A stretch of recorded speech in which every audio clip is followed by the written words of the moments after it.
An interesting thought experiment. If you woke up homeless, hungry, with $20 to your name and had none of the connections you have now, how would you get off the streets?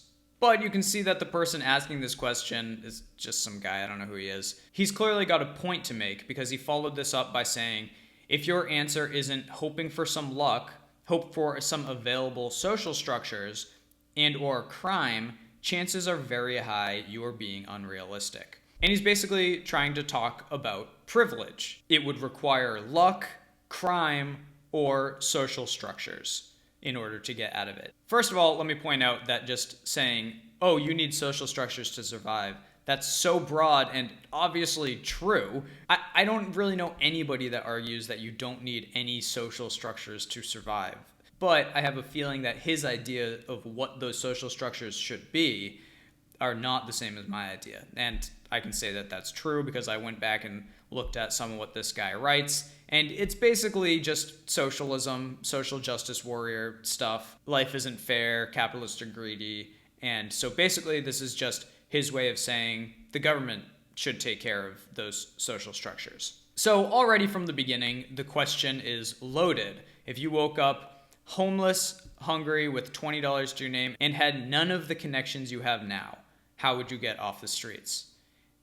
None of the connections I have now, like that is part of life. Those connections that you grow, that's part of what makes you successful. Now he's trying to insinuate that all of those connections are luck, that you're born into a good family and therefore you have all those connections, which obviously can be true. That is true for a lot of people, but to act like that's the only way people get ahead is absurd. So right off the bat, the question eliminates all those connections that you very well may have worked very hard to create. It's like, oh, well, how would you survive without that? I mean, the correct answer is building new connections. And the way to do that is by providing value to people. So if I was literally in this position, I assume I get to keep all the skills I have, right? So I wake up homeless, hungry with $20 and I have no connections, but I do still have my brain, right? Because that's the main thing that gets people out of these situations is what they've chosen to learn about, what they've chosen to dedicate their time to, what skills they find beneficial. So first of all, I mean, I'd know how to forage a little bit, so I wouldn't be that worried about starving to death, depending on where I am. He could throw in more curveballs like, it's winter time, and you're in a place that you don't know, but that just makes this question more absurd, and it shows how loaded it is, because this isn't the situation that anybody finds themselves in.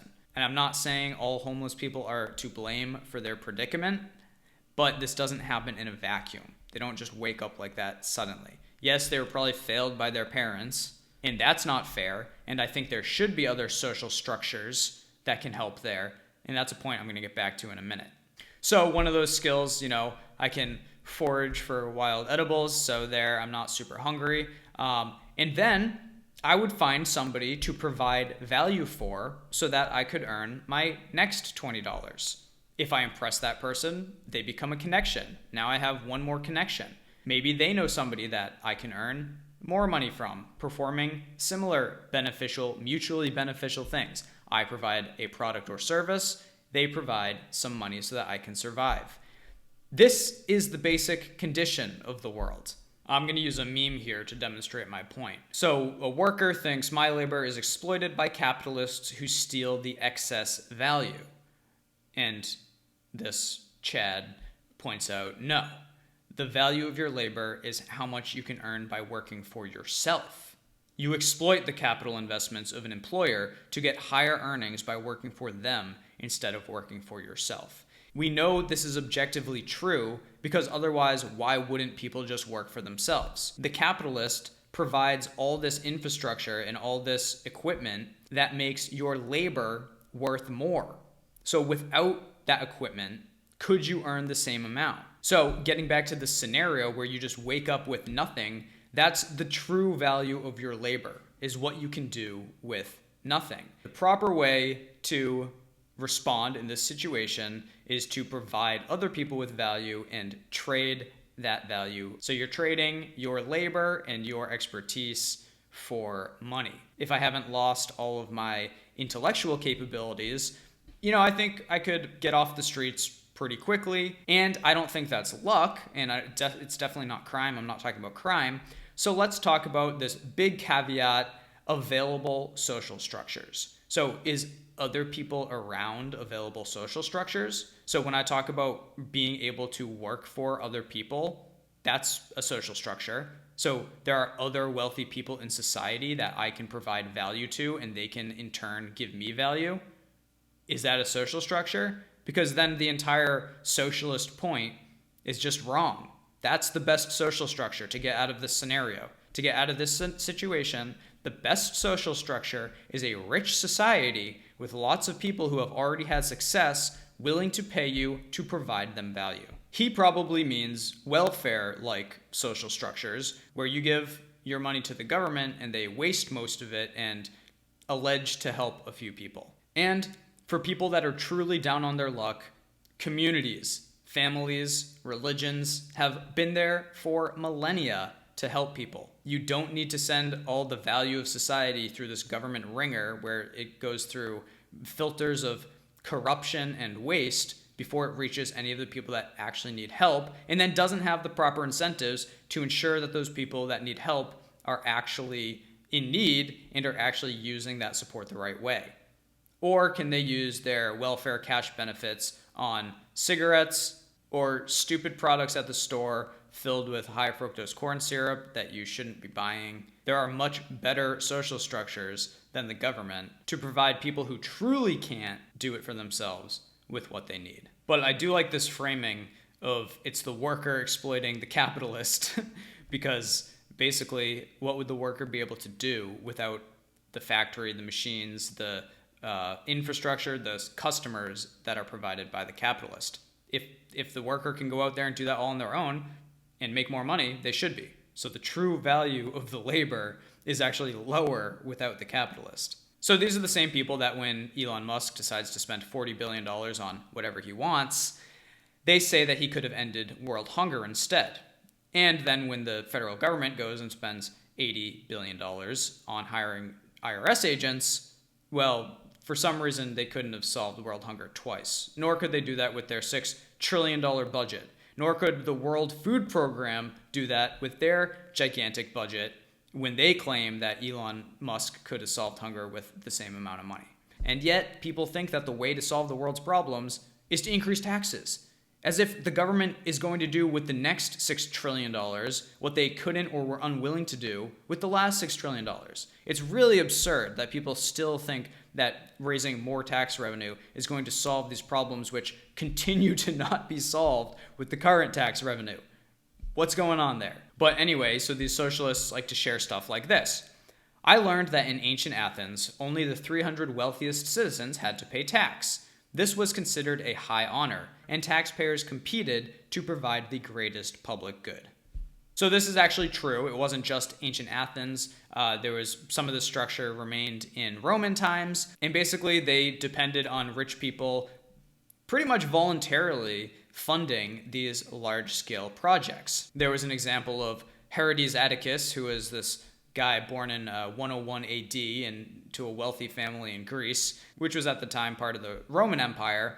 And during Hadrian's rule, Herodes petitioned for the public funds to build water systems in Troy. Even back then, these government projects ran over budget, and the water system ended up costing twice as much as estimated, and Hadrian was kind of angry at that. Herodes' father wrote to Hadrian saying, "Do not, O emperor, allow yourself to be irritated over such trifles. The amount spent in excess of the 3 million drachmas I am presenting to my son, and my son will present to the city," which was about $11 million back then. So he's like, don't worry about it. We'll take care of this. We're voluntarily giving the city $11 million to, in this case, it was water infrastructure. They built aqueducts to bring clean water to Olympia. They sponsored construction of pools meant to heal the sick at Thermopylae. And they built stadiums and theaters. They threw feasts and festivals. And this was all at their own expense. So this thread is correct. That did work. And that was a good way to do that. Somebody says, bring it back. And somebody else jokingly writes, Congratulations, you have qualified to pay taxes. With this achievement, you will show Athens what a smart, skillful, bad mother effer you are, and how much people love and need you with each payment. Only by paying taxes can you maintain this elite status. Welcome, citizen, you made it big. So these people are joking around, but they're ignoring the fact that the people that paid the taxes in ancient Rome and ancient Athens were honored. They weren't demonized. They weren't hated. People weren't running around saying, you didn't earn that, even though back then it was probably more likely that they didn't earn it. But instead, the public was grateful. They said, thank you for giving to the city. Thank you for these public infrastructure projects. We honor you. We'll build you a statue. We appreciate what you did. You're an integral part of our society. We're glad we have people like you around. And what do these people think is going to happen when you sit there and Jeff Bezos gives however many millions or billions to a charity and they write articles that say, that's only 0.00 whatever percent of his net worth, and that's not good enough for them. And whatever Elon Musk does to contribute to electronic vehicles and cleaner energy, that's not enough. He should spend his money somehow ending world hunger, which all these governments couldn't do, but apparently he could do. And they criticize him for that. They criticize him for how he spends his money, even though he's contributing to technology and contributing to a better world through his companies. And this is a little bit of a chicken or the egg problem. These people sit here and are clearly saying that rich people should pay more taxes, and rich people should be excited for the opportunity to pay those taxes. But that comes with a flip side. That comes with respecting them for being successful, respecting them for what they've built, understanding that their contributions to society are much greater than most of our contributions to society. So, in a sense, yeah, it should be an honor to contribute to those things. But if you don't respect the people that are doing that, then why do you think that people would want that honor? Why should these rich people step on up and be like, I'm not only happy to pay buttloads of taxes, but why don't you also continue abusing me and accusing me of being a horrible person on a daily basis? That'll make me feel great about my commitment and contributions to society. And one final point on this, in these scenarios in ancient Athens, in ancient Rome, it was not typical that these rich folks would just write a check to the government and be like, oh, you can handle this all. They would generally build the projects themselves. They would hire the workers. They would say, is this staying on budget? Am I getting a good return on my investment? Is this going to be worth it? Am I making a good contribution? Is this money being wasted? It's not just giving more money to the government. Like, yeah, they've done a great job with that, leaving all the billions, hundreds of billions of dollars of equipment in Afghanistan, continuing to drop bombs in Yemen, just wasting so much money on fraud with the Paycheck Protection Program loans. You know how much of that was fraud and how much we'll never get back? Not to mention the subsidies, the absolute waste in so many other areas of the government. So why would you send it through that terrible system? So this is the world that we could have. Start respecting and praising the rich people for their actual contributions to society, recognize how much they give, and allow them to maintain control of their projects. Don't insist that they send that money to the government.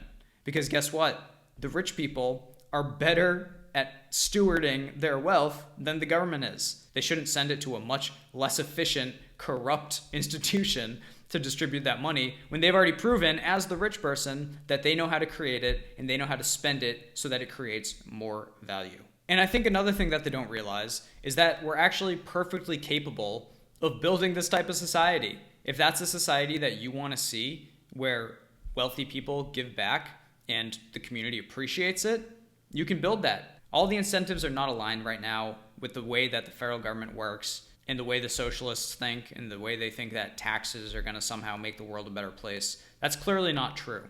But we do rely on certain government institutions and other institutions for either a safety net to society or to provide that infrastructure where businesses can grow.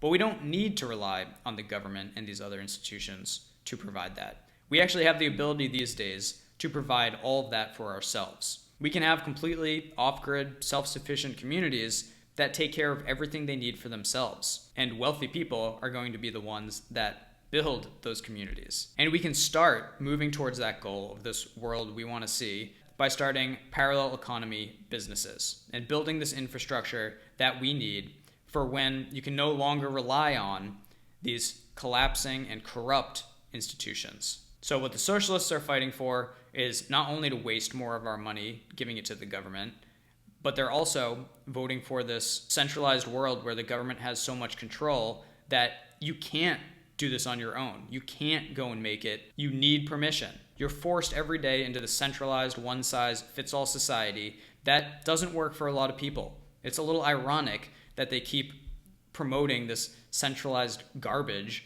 and then admit that there are so many people left behind, and yet their solution is to just double down on it. So my solution is to build a parallel economy so that people can actually get the goods and services they need and not have to rely on the corruption racket in order to do it. If you want to learn more about that, enter your email below, and I'll send you a resource on some of the parallel economy businesses you could build or participate in building or just benefit from. And you can kind of get an idea for what this parallel economy is going to look like. If you like this kind of video, hit like. You can leave some comments about your thoughts. Definitely subscribe to the channel if you want more. Hit that little bell so that you'll be notified anytime new content comes out. I'm Joe Jarvis. Thanks for watching. Come back and see me again soon.